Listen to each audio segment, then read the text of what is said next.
Dicen que Estados Unidos no solo construyó coches, construyó mitos. Y si hay un mito que define la carretera americana, que huele a gasolina, acero y libertad, es el muscle car.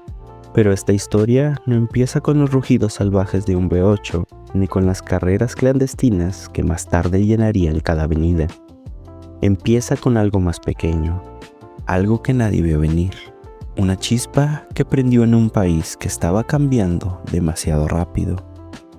Era mediados de los años 50, la guerra había terminado, la economía estaba en auge y los jóvenes estadounidenses tenían algo que nunca antes habían tenido: dinero.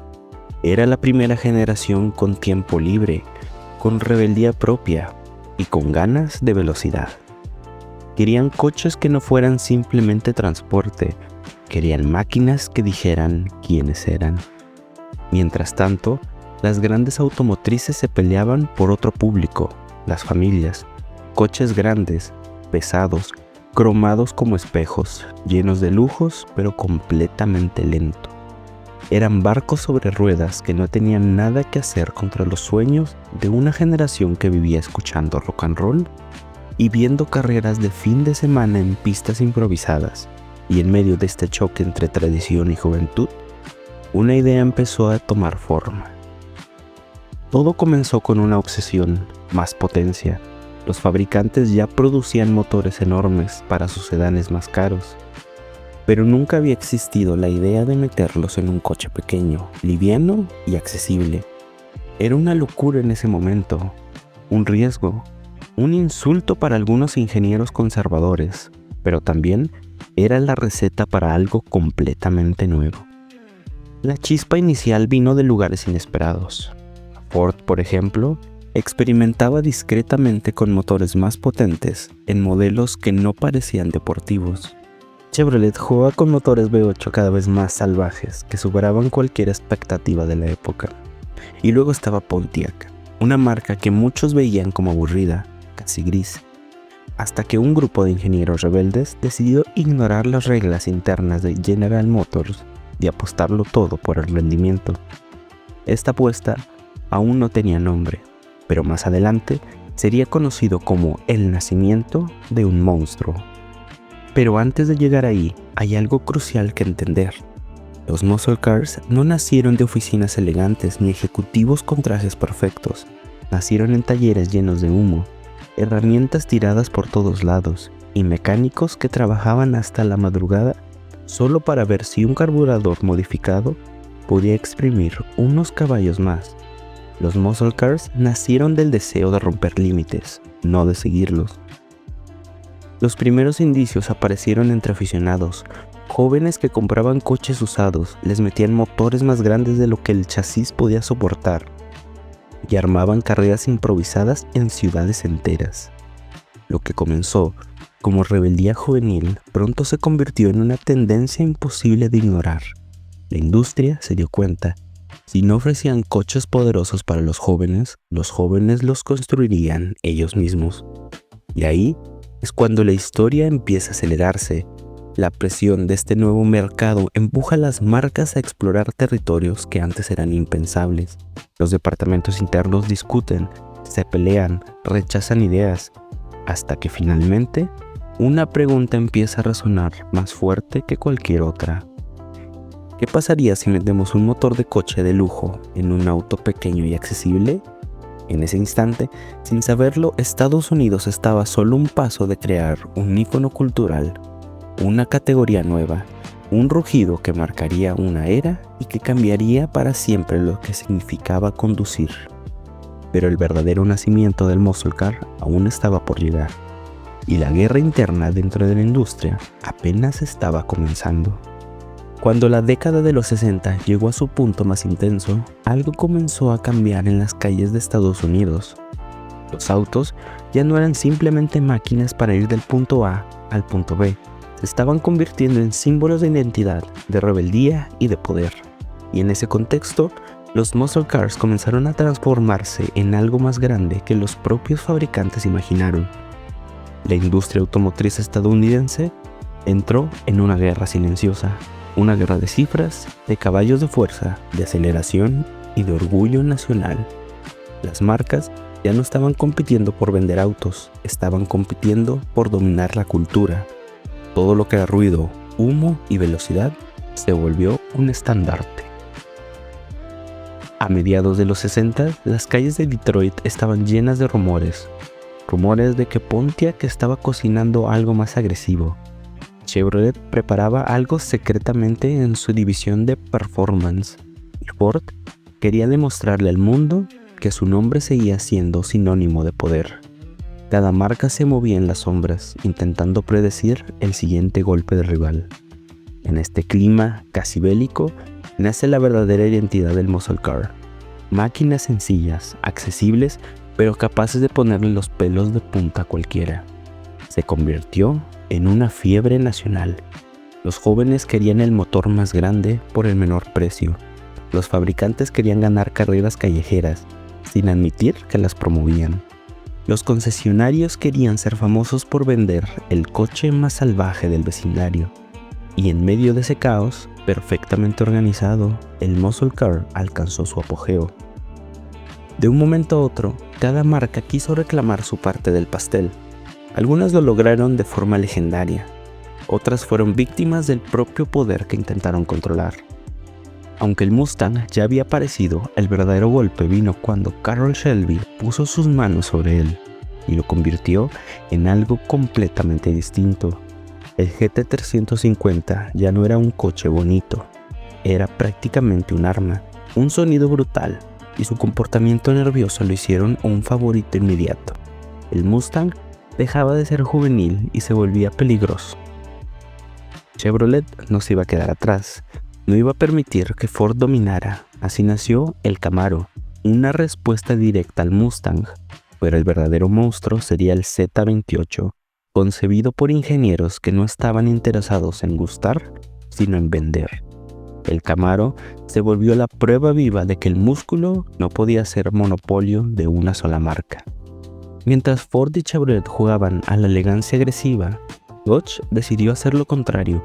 Fuerza bruta y cero sutileza, motores enormes, aceleración absurda, comportamientos salvajes. Eran coches para domar, no para conducir. El Roadrunner, incluso barato, se convirtió en uno de los símbolos más puros del espíritu muscle, accesible, gigantesco y sin vergüenza. Con el GTO ya consolidado, Pontiac buscaba expandir su influencia.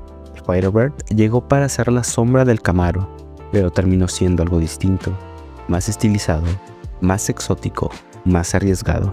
El Firebird demostró que la línea entre muscle car y pony car podía difuminarse siempre que el corazón del coche siguiera siendo un V8 furioso. Los fabricantes ya no buscaban la eficiencia, buscaban la dominación. 300 caballos de fuerza ya no impresionaban, 350 empezaban a quedarse cortos, 400 se volvían el estándar de los modelos más atrevidos, y algunos, como los Emmy de Chrysler, cruzaron la barrera de lo ridículo. Los autos se volvieron tan potentes que muchos conductores no podían controlarlos. Pero eso no importaba. Estados Unidos quería poder, quería ruido, quería velocidad, y los muscle cars estaban dispuestos a entregar todo eso sin disculparse. Más allá de las cifras, los muscle cars empezaron a cambiar algo más profundo, la cultura popular. Los veías en películas, en pósters, en carreras clandestinas, en las calles de suburbios, en canciones de rock. Los muscle cars se volvieron un lenguaje visual, eran el equivalente mecánico de una chaqueta de cuero o una guitarra eléctrica. Tienen actitud, tenían presencia y tenían una esencia que ningún otro tipo de automóvil ha podido replicar. Más que coches, se convirtieron en símbolos, representaban juventud, libertad, rebeldía, individualidad, y esa identidad sería la que pondría a los muscle cars en conflicto directo con un enemigo que nadie esperaba. La cruel realidad, la sombra que se acercaba, la década avanzaba, y aunque el muscle car vivía su mejor momento, las señales estaban ahí. Regulaciones, accidentes, seguros cada vez más caros, consumidores preocupados por el precio de la gasolina. El sueño estaba creciendo demasiado rápido, demasiado fuerte, y la caída sería tan grande como la subida. La segunda mitad de los años 60 no fue simplemente un buen momento para los coches americanos. Fue una guerra abierta, una guerra donde cada marca entraba al campo de batalla, no con anuncios ni con eslogans, sino con ubicaje, carburadores gigantes y ruido capaces de hacer temblar escaparates. Para 1966, el mercado juvenil estaba completamente enamorado de los muscle cars. El Pontiac GTO seguía siendo un símbolo, pero ya no estaba solo. Ahora tenía enemigos, y todos querían destronarlo. Este año, Chevrolet anunció que no pensaba quedarse atrás. El GTO había humillado al Chevy original, pero Chevy regresó más agresiva que nunca. Mientras tanto, en Dearborn, Ford tenía una estrategia más calculada. Ellos no iban a llegar a Pontiac. Ellos querían superarlo. Y Chrysler, por su parte, preparaba algo que no solo iba a competir, iba a asustar. El resultado, una explosión de bestias mecánicas que todavía, hoy en día, son consideradas insuperables. Si alguien intentara describir este periodo con una sola palabra, sería exceso. Nunca antes ni después los coches de calle americanos habían sido tan absurdamente potentes, irresponsablemente rápidos y, al mismo tiempo, tan accesibles para la gente común. En 1967, Chevrolet lanzó el Camaro, su respuesta directa al Mustang, pero también un aviso silencioso de que querían entrar a la competencia pesada. Ese mismo año, Dodge presentó el Coronet RT y Plymouth el GTX, mientras que Ford introducía versiones cada vez más potentes del Fairlane y el Mustang. Pero nada preparó el mercado para lo que venía después. Entre 1968 y 1970, el concepto de muscle car alcanzó su forma definitiva. Motores enormes superando los 7 litros. Carrocerías diseñadas no por aerodinámica, sino por actitud. Sonidos que hoy serían ilegales. Aceleraciones que rivalizaban con autos de competición. Y lo más importante, se vendían a precios razonables. Ese fue el periodo donde surgieron leyendas. El Dodge Charger RT 440 Magnum, Plymouth Roadrunner, Ford Torino Cobra, Chevrolet Chevelle SS 396, Oldsmobile 442, Buick GSX Stage 1. Pero aún con todos estos monstruos, había un objetivo que ninguno podía ignorar: los 426M de Chrysler. Estos motores no solo estaban destrozando rivales en la calle, estaban humillando competidores en NASCAR, en drag races, en cualquier pista donde se permitiera un semáforo o una bandera verde. El muscle car se convirtió en una especie de fenómeno social. Los jóvenes los deseaban, los padres los odiaban, los seguros los temían y los fabricantes se obsesionaban con aumentar la potencia a cualquier costo. Aunque el GTO inició el movimiento, nadie puede negar que la competencia entre Ford y Chevrolet fue la que elevó la era muscle a nivel cultural. Ford tenía el Mustang, un ícono prácticamente inmortal que no solo era popular, era rentable y estaba en todas partes. Chevrolet respondió con el Camaro, diseñado desde cero para destruir al Mustang en todo: diseño, potencia y manejo. Cada año, ambas marcas se empujaban mutuamente hacia configuraciones cada vez más salvajes, más carburadores, más compresión, más cilindrada, más todo. Esta rivalidad creó una presión creciente en toda la industria. Si una marca subía a 375 caballos, la otra debía llegar a 390. Si una ofrecía un paquete de competición, la otra respondía con 2. Era una escalada sin límite y sin frenos. Sin esa rivalidad, la era dorada de los muscle cars jamás habría existido. Muchos historiadores coinciden en que en 1970 fue el año donde los muscle cars alcanzaron su máximo esplendor. El Chevelle SS 454 LS9, probablemente el muscle car más potente jamás producido en masa. El Plymouth Superbear, diseñado específicamente para dominar NASCAR. El Dodge Challenger RT, una obra maestra estética. Los Mustang Boss 302 y Boss 429, máquinas pensadas para carreras, no para semáforos.